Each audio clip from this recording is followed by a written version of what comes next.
ಎಲ್ರಿಗೂ ಕೂಡ ನಮಸ್ತೆ. Welcome back to our Krishnartha YouTube channel. ನಿಮಗೆ ಸ್ವಂತ ಮನೆ ಕಟ್ಟಬೇಕು ಅಂತ ಆಸೆ ಇದೆ, ಆದರೆ ಬಜೆಟ್ ಕಮ್ಮಿ ಇರೋದ್ರಿಂದ ಹೋಮ್ ಲೋನ್ ತೊಗೋಬೇಕು ಅಂತ ಪ್ಲ್ಯಾನ್ ಮಾಡಿದ್ದೀರಾ. ಹೋಮ್ ಲೋನ್ ತೊಗೊಳ್ಳೋದು ತುಂಬ ಈಸಿ, ಆದರೆ ಸರಿಯಾಗಿ ಇನ್ಫಾರ್ಮೇಷನನ್ನು ತಿಳ್ಕೊಂಡು ಅದಾದ ನಂತರ ನಾವು ಹೋಮ್ ಲೋನನ್ನು ತೊಗೋಬೇಕಾಗುತ್ತೆ. ಇಲ್ಲಾಂದರೆ ತುಂಬ ಫಿನಾನ್ಷಿಯಲ್ ಪ್ರಾಬ್ಲಮ್ನ ನಾವು ಫ್ಯೂಚರಲ್ಲಿ ಫೇಸ್ ಮಾಡ್ತಾ ಹೋಗ್ತೀವಿ.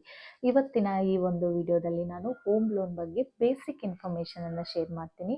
ಹೋಮ್ ಲೋನ್ ಅಂದರೆ ಏನು, ಲೋನ್ ತೊಗೋಬೇಕಾದ್ರೆ ನಾವು ಏನೇನೆಲ್ಲ ಚೆಕ್ ಮಾಡಬೇಕು, EMI ಎಷ್ಟು ಬರುತ್ತೆ, ರೇಟ್ ಆಫ್ ಇಂಟ್ರೆಸ್ಟ್ ಹೇಗೆ, ಮತ್ತು ಯಾವ ಮಿಸ್ಟೇಕ್ಸ್ನ ನಾವು ಮಾಡಬಾರ್ದು ಅನ್ನೋದನ್ನು ಸಿಂಪಲ್ ಲ್ಯಾಂಗ್ವೇಜಲ್ಲಿ ಎಕ್ಸ್ಪ್ಲೇನ್ ಮಾಡ್ತಾ ಹೋಗ್ತೀನಿ. ಸೊ ವಿಡಿಯೋನ ಕಂಪ್ಲೀಟಾಗಿ ಎಂಡ್ವರೆಗೂ ನೋಡಿ. ಹಾಗೆ ನಿಮ್ಮ ಫ್ರೆಂಡ್ಸ್ ಸರ್ಕಲ್ಗೂ ಕೂಡ ಈ ವಿಡಿಯೋನ ಶೇರ್ ಮಾಡಿ. ಚಾನಲ್ನ ಸಬ್ಸ್ಕ್ರೈಬ್ ಮಾಡ್ಕೊಳ್ಳಿ. ಹಾಗೆ ಕಮೆಂಟ್ ಸೆಕ್ಷನನ್ನು ದಯವಿಟ್ಟು ಯೂಸ್ ಮಾಡ್ಕೊಳ್ಳಿ. ಆದರೆ ಹೋಮ್ ಲೋನ್ ಅಂದರೆ ಏನು?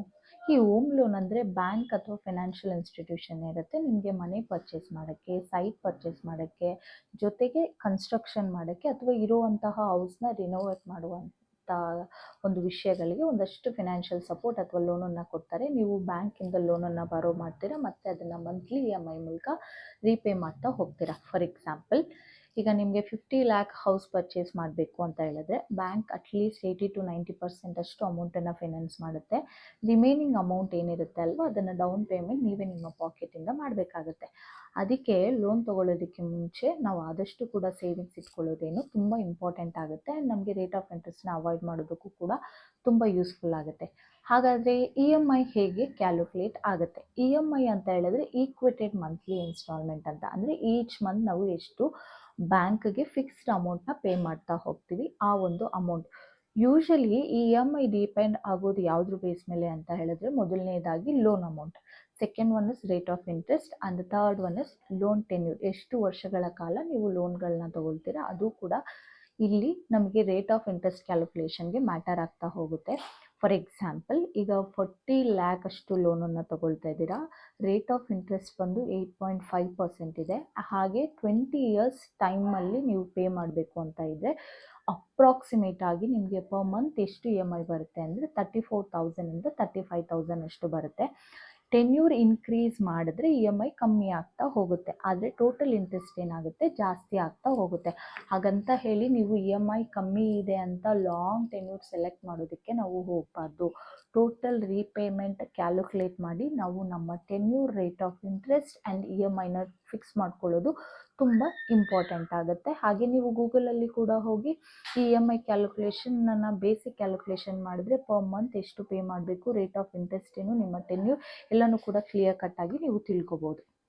ಬ್ಯಾಂಕ್ ಜನರಲಿ ಲೋನ್ ತೊಗೋಬೇಕಾದ್ರೆ ಯಾವ್ಯಾವೆಲ್ಲ ಡಾಕ್ಯುಮೆಂಟ್ಸ್ನ ಕೇಳುತ್ತೆ? ಒಂದು ಇಂಪಾರ್ಟೆಂಟ್, ನಿಮ್ಮ Aadhaar card, PAN card, address proof ಆಗಿರ್ಬೋದು, ಜೊತೆಗೆ ನಿಮ್ಮ ಸ್ಯಾಲರಿ ಸ್ಲಿಪ್ಸ್, ಅಟ್ಲೀಸ್ಟ್ ಮಿನಿಮಮ್ ಒಂದು ಲಾಸ್ಟ್ 6 ಮಂತ್ ಸ್ಯಾಲ್ರಿ ಸ್ಲಿಪ್ ಏನಿದೆ ಅದನ್ನು ಅವರು ಕಲೆಕ್ಟ್ ಮಾಡ್ಕೊಳ್ತಾರೆ. ಜೊತೆಗೆ ಬ್ಯಾಂಕ್ ಸ್ಟೇಟ್ಮೆಂಟ್ ಆಗಿರ್ಬೋದು, ಇನ್ಕಮ್ ಟ್ಯಾಕ್ಸ್ ರಿಟರ್ನ್ ಏನಾದರೂ ನೀವು ಫೈಲ್ ಮಾಡಿದರೆ ಇಂಪಾರ್ಟೆಂಟ್, ನಿಮ್ಮ ಪ್ರಾಪರ್ಟಿ ಡಾಕ್ಯುಮೆಂಟ್ಸ್, ಜೊತೆಗೆ ಪಾಸ್ಪೋರ್ಟ್ ಸೈಜ್ ಫೋಟೋಸ್. ಅಕಸ್ಮಾತ್ ಏನಾದರೂ ನೀವು ಸೆಲ್ಫ್ ಎಂಪ್ಲಾಯ್ಡ್ ಆಗಿದ್ದು GST ರಿಟರ್ನ್ಸ್ ಏನಾದರೂ ಫೈಲ್ ಮಾಡ್ತಾಯಿದ್ರೆ ಅಥವಾ ನಿಮ್ಮದೇ ಓನ್ ಬಿಸ್ನೆಸ್ ಪ್ರೂಫ್ ಇದ್ದರೆ, ಇನ್ಕಮ್ ಪ್ರೂಫ್ ಇದ್ದರೆ ಅದನ್ನು ಕೂಡ ಅವರು ಕೇಳ್ಬೋದು. ಡಾಕ್ಯುಮೆಂಟ್ಸ್ ಕ್ಲಿಯರ್ ಇದ್ದರೆ ಲೋನ್ ಅಪ್ರೂವಲ್ ಆಗೋದು ತುಂಬ ಈಸಿ ಆ್ಯಂಡ್ ಫಾಸ್ಟಾಗಿ ಕೂಡ ನಿಮಗೆ ಲೋನ್ ಅಪ್ರೂವ್ ಆಗ್ತಾ ಹೋಗುತ್ತೆ. ಲೋನ್ ತೊಗೊಳ್ಳೋದಕ್ಕಿಂತ ಮುಂಚೆ ನಾವು ಯಾವುದೆಲ್ಲ ವಿಷಯಗಳನ್ನ ಚೆಕ್ ಮಾಡಬೇಕು, ಇದು ಒಂದು ತುಂಬ ಇಂಪಾರ್ಟೆಂಟ್ ಫೇಸ್ ಆಗಿರುತ್ತೆ. ಯಾಕಂತ ಹೇಳಿದ್ರೆ ಹೋಮ್ ಲೋನ್ ತೊಗೊಳ್ಳೋದಕ್ಕಿಂತ ಮುಂಚೆ ಈ ಒಂದು 5 ಬೇಸಿಕ್ ಪಾಯಿಂಟ್ಸ್ ಏನಿದೆ ಅಲ್ವಾ, ಅದನ್ನು ನಾವು ಕ್ರಾಸ್ ವೆರಿಫೈ ಮಾಡಲೇಬೇಕಾಗುತ್ತೆ. ಒಂದು, ನಮ್ಮ ಕ್ರೆಡಿಟ್ ಸ್ಕೋರ್. ಈ 750+ ಕ್ರೆಡಿಟ್ ಸ್ಕೋರ್ ಏನಾದರೂ ಇದ್ದರೆ ಲೋನ್ ಅಪ್ರೂವಲ್ ತುಂಬ ಈಸಿ ಮತ್ತು ರೇಟ್ ಆಫ್ ಇಂಟ್ರೆಸ್ಟು ಸ್ವಲ್ಪ ಬೆಟರಾಗೇ ಇರುತ್ತೆ. ಸೆಕೆಂಡ್ ಒನ್, ರೇಟ್ ಆಫ್ ಇಂಟ್ರೆಸ್ಟನ್ನು ಕಂಪೇರ್ ಮಾಡ್ತಾ ಹೋಗಿ. ಒಂದು ಬ್ಯಾಂಕಿಗೆ ಫಿಕ್ಸ್ ಆಗಬೇಡಿ, ಯಾರೋ ಸಜೆಸ್ಟ್ ಮಾಡಿದ್ರು ಅಂತ ಹೇಳಿ ಡಿಫ್ರೆಂಟ್ ಬ್ಯಾಂಕ್ಸ್ನ ವಿಸಿಟ್ ಮಾಡಿ. ಆದಷ್ಟು ಕೂಡ ಸ್ಮಾಲ್ ಡಿಫ್ರೆನ್ಸಸ್ ಇದ್ದರೂ ಕೂಡ ಲ್ಯಾಕ್ಸಲ್ಲಿ ಡಿಫ್ರೆನ್ಸಸ್ ಆಗುತ್ತೆ. 0.5% ಅಷ್ಟು ಇಂಟ್ರೆಸ್ಟ್ ರೇಟ್ ವೇರಿ ಇದ್ದರೂ ಕೂಡ choose the best one. Third one, processing charges. Loan amount ಮೇಲೆ ಎಲ್ಲ ಬ್ಯಾಂಕ್ಗಳಲ್ಲೂ ಕೂಡ ಪ್ರೊಸೆಸಿಂಗ್ ಫೀಸನ್ನು ಕಲೆಕ್ಟ್ ಮಾಡ್ಕೊಳ್ತಾರೆ. ಇದನ್ನು ಇಡನ್ ಚಾರ್ಜಸ್ ಅಂತ ಕನ್ಫರ್ಮ್ ಮಾಡ್ಕೊಳ್ತಾರೆ. ಆ್ಯಂಡ್ ಬಿಗಿನಿಂಗ್ ಸ್ಟೇಜಲ್ಲಿ ನಿಮ್ಗೆ ಅಷ್ಟು ಗೊತ್ತಾಗೋದಿಲ್ಲ, ಸೊ ಆದಷ್ಟು ಪ್ರೊಸೆಸಿಂಗ್ ಫೀಸ್ ಏನಿರುತ್ತೆ ಅದು ನೋಡ್ಕೊಳ್ಳಿ. ಪ್ರೀಪೇಮೆಂಟ್ ಚಾರ್ಜಸ್ ಪಾಯಿಂಟ್ ಏನು ಅಂತ ಹೇಳಿದ್ರೆ ಪ್ರೀಪೇಮೆಂಟ್ ಚಾರ್ಜಸ್. ಯೂಶಲಿ ಪ್ರೀಪೇಮೆಂಟ್ ಚಾರ್ಜಸ್ ಅಂತ ಹೇಳಿದ್ರೆ ಆಸ್ ಎ ಕಸ್ಟಮರ್ ಯಾವಾಗ ನನಗೆ ಬಲ್ಕ್ ಅಮೌಂಟ್ ಬರುತ್ತೆ ಅಥವಾ ಸಮ್ ಅಮೌಂಟ್ ಬರುತ್ತೆ ಅದನ್ನು ನಾನು ರೀಪೇ ಮಾಡ್ಬೋದು. ಸೊ ಇದರಿಂದ ನನಗೆ ರೇಟ್ ಆಫ್ ಇಂಟ್ರೆಸ್ಟ್ ಸೇವ್ ಆಗುತ್ತೆ, ಜೊತೆಗೆ ಟೆನ್ಯೂರ್ ಕೂಡ ರಿಡ್ಯೂಸ್ ಆಗ್ತಾ ಹೋಗುತ್ತೆ. ಬಟ್ ಕೆಲವೊಂದು ಬ್ಯಾಂಕ್ಸ್ಗಳಲ್ಲಿ ಏನಾಗಿರುತ್ತೆ ಅಂದರೆ ಅಗ್ರಿಮೆಂಟಲ್ಲೇ ಪ್ರೀಪೇಮೆಂಟನ್ನು ಮಾಡುವಂತಹ ಸಮಯದಲ್ಲಿ ಒಂದಷ್ಟು ಅಡಿಷ್ನಲ್ ಚಾರ್ಜಸನ್ನು ಆ್ಯಡ್ ಮಾಡ್ತೀವಿ ಅನ್ನೋದನ್ನು ಕ್ಲಿಯರಾಗಿ ಮೆನ್ಷನ್ ಮಾಡಿರ್ತಾರೆ. ಸೊ ಇದ್ರ ಬಗ್ಗೆ ನಾವು ಬ್ಯಾಂಕ್ಗಳಲ್ಲಿ ವಿಚಾರಿಸಿದಾಗ ಒಂದು ಬ್ಯಾಂಕಿಂದ ಇನ್ನೊಂದು ಬ್ಯಾಂಕಿಗೆ ತುಂಬ ಡಿಫ್ರೆಂಟ್ ರೂಲ್ಸ್ ಆ್ಯಂಡ್ ರೆಗ್ಯುಲೇಷನ್ಸ್ ಇರುತ್ತೆ. ಯಾವ ಒಂದು ಬ್ಯಾಂಕಲ್ಲಿ ಪ್ರೀಪೇಮೆಂಟ್ ಚಾರ್ಜಸ್ನ ಕನ್ಸಿಡರ್ ಮಾಡೋದಿಲ್ಲ ಅಂತಹ ಬ್ಯಾಂಕ್ಗಳನ್ನ ಚೂಸ್ ಮಾಡಿಕೊಂಡು ಹೋಮ್ ಲೋನನ್ನು ತಗೊಳ್ಳೋದು ಬೆಟರ್ ಒನ್. ಇಲ್ಲ ಎಲ್ಲ ಬ್ಯಾಂಕಲ್ಲೂ ಇದೆ ಅಂತ ಹೇಳಿದಾಗ ಯಾರು ಕಮ್ಮಿ ಪರ್ಸೆಂಟೇಜಲ್ಲಿ ಚಾರ್ಜಸ್ ಮಾಡ್ತಾ ಇದ್ದಾರೆ ಅಂತಹ ಬ್ಯಾಂಕಿಗೆ ಹೋಗೋದು ಕೂಡ ಗುಡ್ ಚಾಯ್ಸ್ ಅಂತಲೇ ಹೇಳ್ಬೋದು. ಅಂದರೆ ಯಾರೆಲ್ಲ ಲೋನ್ ತೊಗೋಬೇಕು ಆ್ಯಂಡ್ ಮನೆ ಕಟ್ಟಬೇಕು ಅಂತ ಆಸೆ ಇಟ್ಕೊಂಡಿದ್ದಾರೆ ದಯವಿಟ್ಟು ನಿಮ್ಮ EMI ಇನ್ಕಮ್ ಮಂತ್ಲಿ EMI ಏನಿರುತ್ತೆ 40% ಅದು ನಿಮ್ಮ ಇನ್ಕಮ್ಗಿಂತ ಕ್ರಾಸ್ ಆಗಬಾರ್ದು. ಫಾರ್ ಎಕ್ಸಾಂಪಲ್ ನಿಮ್ಮ ಸ್ಯಾಲ್ರಿ 1 lakh ಇದೆ ಅಂತ ಹೇಳಿದ್ರೆ ನಿಮ್ಮ EMI ಬಂದು 35,000ಇಂದ 40,000 ಒಳಗಡೆ ಇದ್ದರೆ ತುಂಬ ಬೆಟರ್. ಯಾಕಂದರೆ ಫಿನಾನ್ಷಿಯಲ್ ಪ್ರೆಷರ್ ಅನ್ನೋದು ತುಂಬ ಕಮ್ಮಿ ಆಗುತ್ತೆ.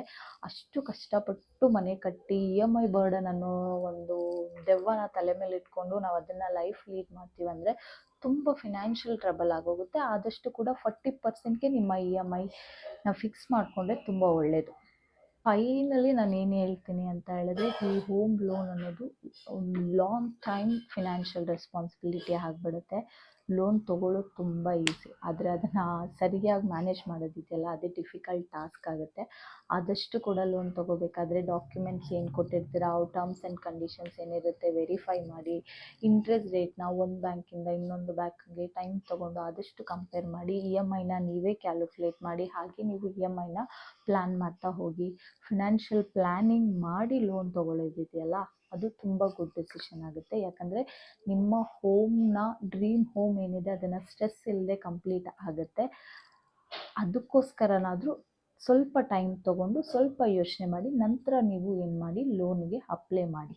ಈ ವಿಡಿಯೋ ಇಷ್ಟ ಆಗಿದ್ದರೆ ದಯವಿಟ್ಟು ಚಾನಲ್ನ ಸಬ್ಸ್ಕ್ರೈಬ್ ಮಾಡ್ಕೊಳ್ಳಿ, ಹಾಗೆ ವಿಡಿಯೋನ ಲೈಕ್ ಮಾಡಿ. Construction related knowledge, home buying tips ಆಗಿರ್ಬೋದು, ಹೋಮ್ ಲೋನ್ ಗೈಡೆನ್ಸ್ ಮತ್ತು ನಮ್ಮ ಡ್ರೀಮ್ ಹೋಮ್ ಜರ್ನಿ ಏನಿದೆ ಆ ವಿಡಿಯೋಸ್ನ ನೋಡಬೇಕು ಅಂತ ಹೇಳಿದ್ರೆ ಕೃಷ್ಣಾರ್ಥ ಯೂಟ್ಯೂಬ್ ಚಾನಲ್ನ ಮತ್ತೊಮ್ಮೆ ಸಬ್ಸ್ಕ್ರೈಬ್ ಮಾಡ್ಕೊಳ್ಳಿ.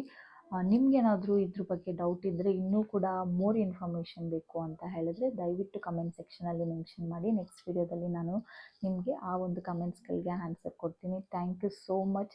ಒಂದು 5-6 ಜನ ನನ್ನ ವಿಡಿಯೋ ನೋಡ್ತಿದ್ದೀರಾ ಅಥವಾ 50+ ಮೆಂಬರ್ಸ್ ಅಷ್ಟು ವಿಡಿಯೋ ನೋಡ್ತಿದ್ದೀರಾ, ಅವರಿಗಂತೂ ತುಂಬ ಥ್ಯಾಂಕ್ ಯು. ಯಾರು ನೋಡ್ತಿದ್ದಾರೆ ಅಂತ ಗೊತ್ತಿಲ್ಲ, ಬಟ್ ನನ್ನ ವಿಡಿಯೋ ನೋಡ್ತಿರೋರಿಗೆ thank you so much. And ಹೀಗೆ ಸಪೋರ್ಟ್ ಮಾಡ್ತಾಯಿರಿ. Thank you.